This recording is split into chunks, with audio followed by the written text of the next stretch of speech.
Are you stuck after being discarded? And even if you said, no, I'm not stuck, I'm moving on, there is a chance if the abuser was to contact you out of the blue, it might throw your emotions out and take you back to thinking about the relationship and wondering if it could work this time. I want to share with you the real reasons you can't let go. And at the end, I'm going to share with you the difference between the original wound and not getting closure. Welcome to the Divorce Sanctuary. I'm Elizabeth, author of Finding Lily and the A to Z of emotional abuse. On this channel, I talk about healing from emotional abuse and divorcing emotionally from the abuser. I want to remind you that love should be unconditional, and divorcing emotionally and healing the original wound is life-changing. I want to help you understand and process what's happening inside you and help you discover the best tools to heal on a deeper level, becoming the best version of yourself. If you're new to the channel, please don't forget to subscribe, and if you're returning, welcome back and thank you. And thank you so much to all my new subscribers over the last few weeks and months. It's amazing. The discard is a very common phase in abusive relationships, and there can be multiple ones throughout the whole relationship. It doesn't just happen at the end. It's important that you understand the reason you might be stuck, and with the right processing, you can change your emotions, thoughts, feelings, and heal on a level you might never have thought possible. You can transform your emotions of overwhelm and justifying and rationalizing the abuser's behavior. Call out their behaviour as abuse and become the best version of yourself. It's so important for victims of narcissistic abuse or emotional abuse to understand and heal the patterns. And that's what I want to share with you today. Why you might be left waiting for the Hoover or still being triggered by a Hoover attempt when you think that you are over this relationship. If you have any tips or stories that you think might be helpful to others, then please put them in the comments box below. This is not a diagnostic tool. I'm not going to say this video is for entertainment purposes only, because nothing about this behaviour is entertaining. If you believe that you are being manipulated, please reach out to a professional who can help you break away from the toxic relationship and help you set and keep strong boundaries. The abuser walked away and left you to pick up the pieces, and this is due to their insecure attachment styles stemming from relationships with their early caregivers. Your self-esteem has been completely destroyed, and with no closure, you may find yourself unable to move forward and heal, questioning every area of your life. But this actually goes deeper. The cycle of abuse is a pattern: idealisation, devaluation, discard, and repeat. You might have heard yourself say, I was really worried, where have you been? Or I've been calling the hospitals, your phone's been off. The discard could have been days where they disappear, not contactable, or it might be longer, and then they just reappear again. Each time they reappeared, they took you back to that idealisation stage. Maybe they have realised that you're meant to be together and they're sorry for their actions. They probably throw in some gaslighting, stating that they wouldn't have disappeared if you hadn't have behaved in a certain way. You note this, you remind yourself not to do that again, whilst you get the hits of oxytocin and other hormones as they help you back on the pedestal. But this time they haven't come back. They were training you during the relationship to respond to their needs. And you did, like Pavlovs' dog. Ivan Pavlov was an experimental neurologist, psychologist, and physiologist. And he's known for his discovery of classical conditioning through his experiments with dogs. He was studying how saliva was produced in dogs, and during the tests, he discovered that the dogs were salivating more before the food was given to them, and then experimented with the bell. And he also discovered the dogs salivated when they heard the footsteps of the lab assistant. Around the same time, Edward Thorndike was observing the behaviour of cats and puzzle boxes. Thorndike was discovering that cats' behaviours were strengthened by experiences of success or failure. He tested this by repeatedly putting cats in a box, which allowed one way out when the cat performed a certain behaviour. His results showed that cats eventually stumbled onto the correct behaviour and were released. Over subsequent trials, the cats became faster at performing the correct procedure. Thorndike called this learning from trial and error. And around the same time, B.F. Skinner was working with pigeons, teaching them to recognise words for rewards of food. It was a gentleman called John B. Watson who was credited with establishing the school of behaviourism, which maintained that human behaviour could be completely explained in terms of reflexes, stimulus response behaviours, and the effect of reinforcers upon them. The subtle abuse that goes on in these types of relationships happens over a long period of time, and you often have no idea it's been taking place. There are so many terms that describe what happens in an emotionally abusive relationship and describe some of the behaviours. If you've experienced the final discard, you might find yourself stuck. Your conditioning was that they came back and you received a reward. Your emotions swing back and forth like a pendulum. One minute you can see what they did, who they were, and the next you remember the good times, and these overshadow the abuse. So why do you hang on so long? This behaviour was more than likely learned in childhood. This means that the primary caregivers weren't able to provide their children with what they need to develop a healthy sense of self. A good parent is available, they're responsive, and above all consistent. They actively encourage their children to develop a healthy sense of self, actively listening and validating the emotions of their child and their needs, and helping them develop as an individual. So why do you hang on so long? There is a high probability that you've learned this behaviour during childhood. An emotionally abusive parent is incapable of the closeness required for good parenting, and this originates from their own childhood trauma. I have posted a few videos on the scapegoat child, the one who can see the dysfunction but nobody believes, the child singled out for the tribe to ridicule, who learned as a child that they weren't good enough and wanted the closeness and attention that their siblings received. The love of parents should be unconditional.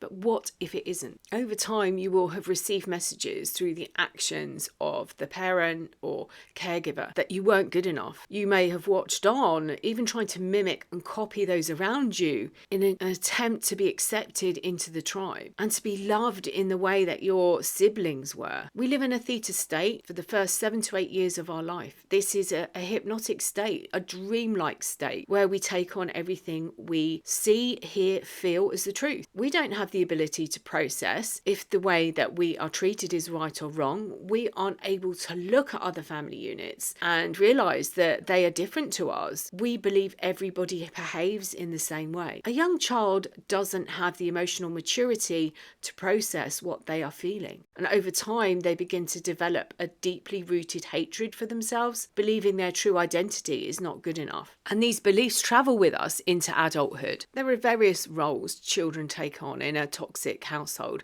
and I've spoken about the scapegoat, the golden child, the invisible child.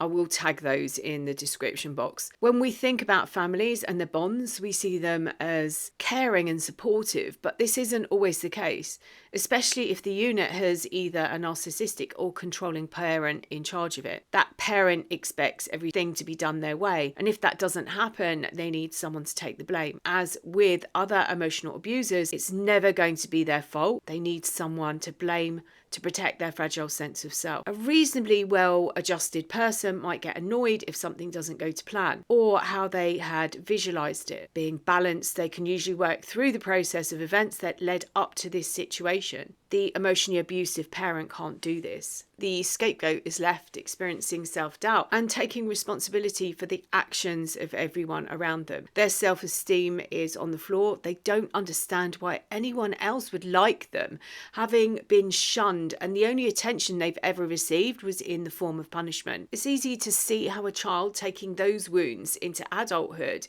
could attract an emotionally abusive partner. The abuser has little work to do in the way of preparing their victim, as they have already been trained to take responsibility for others' mistakes. And when showered with love and attention, they overlook some of the red flags. They've never been seen before. They've never had positive reinforcement. Although the golden child's name would suggest that they are the best child, they don't get away unhurt. They're the child that the parent gives the attention to as they make them look good. They might excel in a sport, they might be very beautiful, they might be academically clever, but through association, the parent is able to brag about their achievements, and this gets them supply. They are a form of currency. The golden child may grow up believing they deserve the attention. However, not all golden children may feel worthy of this role. Some feel guilty as they can see the others being treated differently. And the message the golden child receives is conditional love. The child is only worthy of attention by behaving in a certain way and is rejected if they don't perform. And it's easy to see how a child could take these wounds into adulthood and how they would attract an emotional abusive partner as they've already been trained. Love is conditional. And then there's the invisible child. There are other ones, but I'm just going to focus on these three. So the invisible child is a neglected child who faded into the background without an official role. They're not singled out like the scapegoat for negative attention of the parent. They're just ignored. The emotionally abusive parent or parents are self-serving. They are the universe and believe everything revolves around them. So if a child has nothing to offer, they get overlooked. They're overshadowed by the golden child and, believe it or not, the scapegoat. They spend their time trying to get attention, and that could be in either a positive or negative way. They don't have the emotional maturity to understand the role of the scapegoat doesn't hold any value and that it is in fact punishment. They see it as attention. The scapegoat is getting attention, therefore that holds value in their eyes. Children need attention. They need to be noticed to grow and thrive. The invisible child grows into an adult that wants to be seen, and the message they receive as a child was that they had to work hard to be noticed or to get attention. And it's easy to see how a child could take these wounds into adulthood, finally being seen with the attention during the idealization stage. When the final discard happens, you can lose a lot of time waiting and wondering because you were trained like Pavlov's dog or Thorndike's cat or Skinner's pigeons. You were trained to stay and wait, and you would be rewarded. But this program started at a younger age. You might have experienced gaslighting, which is the ideal way of hiding the abuse of the family unit. As a child, you believe everybody lives this way. You don't have the experience to question anything. You might have grown up in an environment where triangulation was another game and enter adulthood with low self-esteem, wondering why people like you over others. So when you're in a relationship and your partner pushes your boundaries or smashes any that you do have, you accept this as it was something you experienced growing up. And at the end of the relationship, you get stuck here at that place waiting for them to return because that's what they've always done. But there's more to this. This happened in childhood. You were trained to wait for the love of a parent or to excuse the behaviour of a parent. This is why people don't leave, because this abuse isn't unfamiliar. The original wound is where this happened, where this started, and you take these wounds into adulthood. You take these wounds into the relationship. This is why it's so crucial to go in and do the work. This isn't just about healing the relationship. This is about healing the wounds that allowed this abuse to take place. Closure is something that you will be denied. The abuser doesn't want you to move on. They're not going to give you the reasons of why they've moved on, because they can't, because they don't really understand themselves. They weren't in a relationship. They don't see it as a relationship. They see it as a contract. They do something for you and in return you give them attention. And that is why you're not going to get closure, because for you to have closure, it means that they remove the supply that you are able to still give them. And it also means that they have to take responsibility for their actions. They spotted wounds in you from your childhood and they manipulated these wounds. They positioned themselves in the place of caregiver. They questioned or get you to question all the people in your life so that you would trust them. They put themselves in this place of power and they took away the control of your life from you. But they didn't really, because you can go back in and you can heal the wounds from your childhood, the wounds that allowed you to allow this abuse to take place. There are so many manipulative techniques that an emotional abuser or a narcissist will use to remain in power and control of your thoughts, your feelings, emotions, and your needs. Divorcing emotionally means they lose that power and you are out of their grasp. Staying in your body and out of your head helps you see the abuse and call it abuse. And when you're in your head, you don't necessarily see this behavior as abusive, as you were conditioned to believe the abuse was love. You more than likely have experienced this type of behavior as a child, so you won't see it as abuse. This is normal.